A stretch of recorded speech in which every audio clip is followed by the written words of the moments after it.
This is one of the most recognized acoustic guitar riffs of all time, and you've probably heard it 100 times. It's Tears in Heaven by Eric Clapton. He wrote it in 1991 for a movie soundtrack called Rush. Now, most people don't know the story behind this song.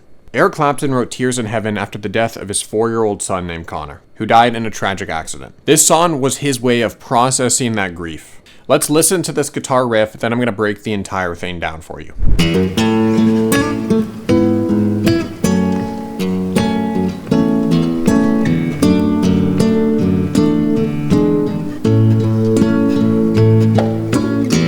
Now this riff is really just an improvisation on some different guitar chords, and he just chooses to fingerpick this walking bass line as well as some accompaniment notes.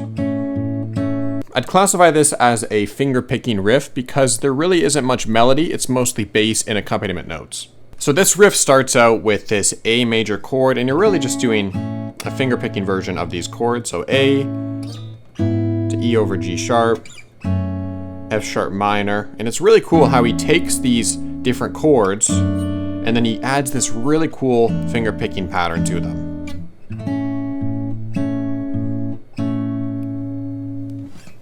I want to talk about this really cool walking bass line that he does through this finger picking riff. Now in this you can see the blue, which is our bass notes that he's kind of walking through the song, and then the orange is those melody and accompaniment notes. Now I did put an interactive exercise that's going to help you learn this riff. If you want to get that, then just scan this QR code. It's going to just help you finger pick these chords. So the blue is going to be this bass line that he's playing throughout. He does this really cool walking bass line with the bass.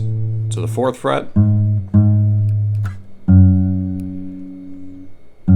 And it's very improvisational. He doesn't really stick with any specific pattern through this.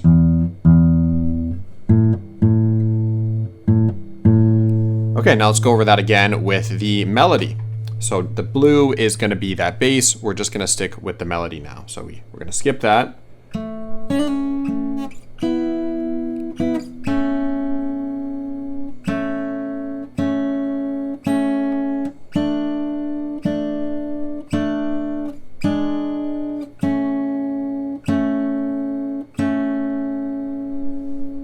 And that's what makes this pattern so nice and so beautiful to listen to. You have that great walking bass line, and then you have those accompaniment notes that fit so nice with the chords. Even though the song starts out with that A major chord, he uses a very thought out version where he's just playing the bass, and then the 3rd and the 2nd string together. And this is a lot more common with the other chords he plays in the song, where he's doing these 3-finger variations of it with his left hand. Now let's look into this riff even deeper. We're gonna look at that walking bass line and the melody put together. Okay, so we're gonna start out with our left hand and just place down this kind of small version of the A chord with your 2nd and 3rd fingers.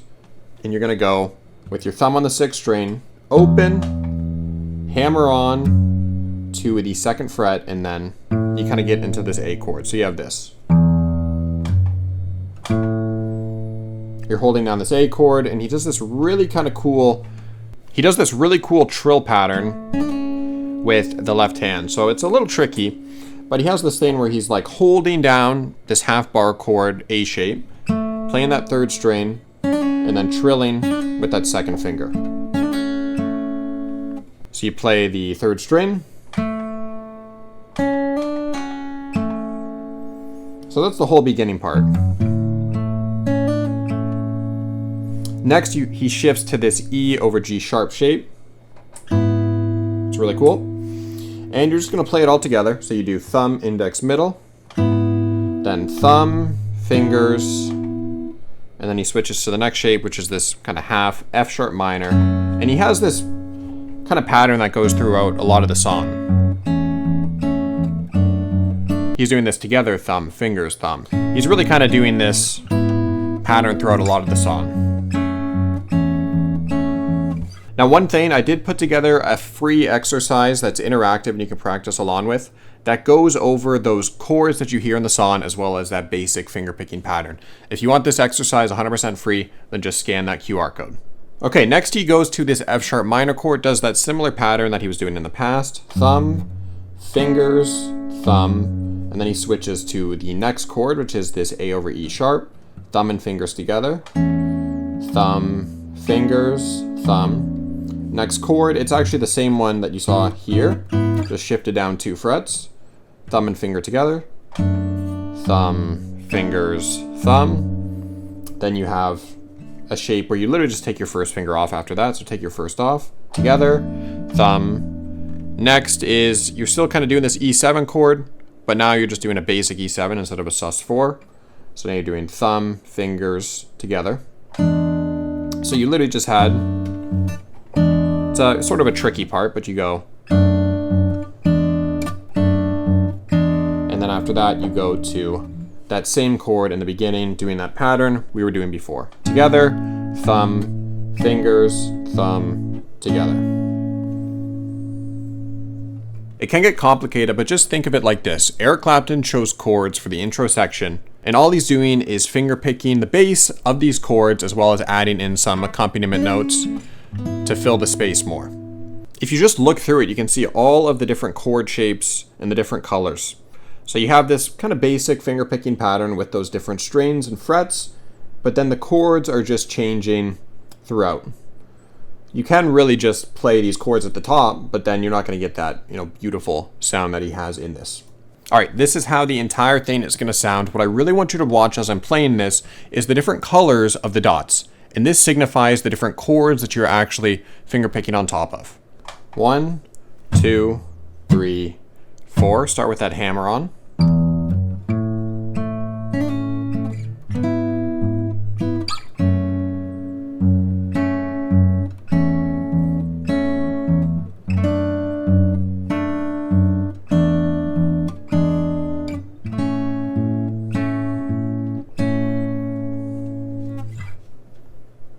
Let's listen to Eric Clapton playing it now and just watch how he kind of changes it up a little bit. He sticks with these chords as he plays, but he loves to improvise and add his own parts. And that's one...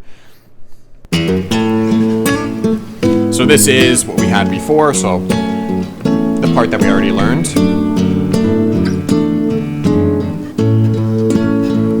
Okay, and he keeps going.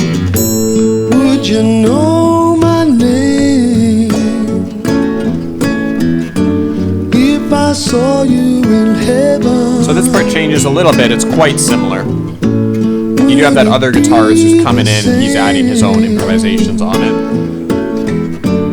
If I saw you in heaven. And then we change to some new chords here. I must be strong. Beautiful song, and it stays very similar. So for example, in the verse, instead of doing... So you have this, which is all the same after the intro, but he changes a little bit. Where he starts kind of... When he gets to that A chord, instead of just sticking on that and ending, he'll kind of play those high notes. And that is kind of what continues to the other part of the riff. So he changes the riff a little bit in the verse because he doesn't want it to kind of just end like it does in the intro. He wants it to kind of be like a continuation. Here's another variation of him playing it, and notice how sometimes he slightly changes it.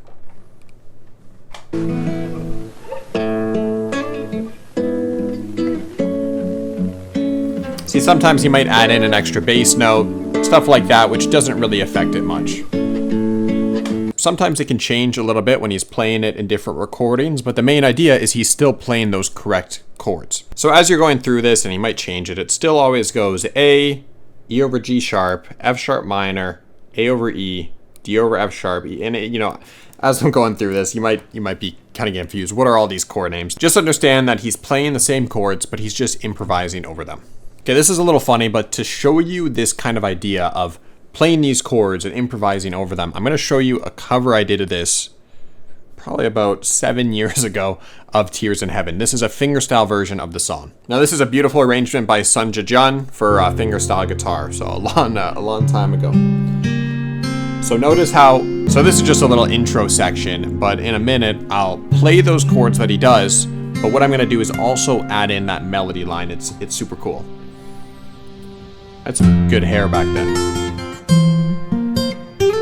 So same melody line, same chords, but some stuff changes. I really wish I focused on the rhythm a little bit more in this. It's a little off, but that's the same idea of taking those chords and just improvising a little bit. I remember filming this video looking over This was actually filmed by my grandfather, who showed this song to me when I was a kid, and he filmed it for me. We were on a roof. It was super cool. I really hope you enjoyed this video. Now, I did put together a free practice exercise that's going to help you get these chords as well as that finger picking pattern down. To get this 100% free, just scan this QR code here. So this is going to give you the entire kind of chord progression as well as finger picking pattern, not the full riff, but just the sort of like a practice exercise to get this down. So you have all of the notes color coded as well as the chords. You'll also see here we have P-I-M. Now what this means is that's your right hand fingering. So with your right hand you have P-I-M-A, but in this song Tears in Heaven you're just using P-I-M. And it's very, very simple. I didn't really go over this much, but with the pattern of this song, mostly your bass is playing the 5th and the 6th strings, index is on the 3rd, middle is on the 2nd, and that's the basic pattern. Now in the actual riff, the fingering changes a little bit, so it's not always just PM. You kind of do this I-M thing. I guess it really does kind of stick with your index on the 3rd and middle on the 2nd. But for the most part in this practice exercise, you're kind of sticking with your thumb on the 5th, index and middle together there. So you can get this practice exercise 100% free just by scanning that QR code in the corner or going in the comments. If you're interested in more song breakdowns, then make sure to hit that subscribe button. We have new videos going out every single week, breaking down some of the most beautiful guitar riffs in history. If you're interested in actually learning acoustic guitar from scratch or improving your skill as an intermediate player, then you can join my acoustic guitar school, acoustia.com, in the comments. I will see you in the next one.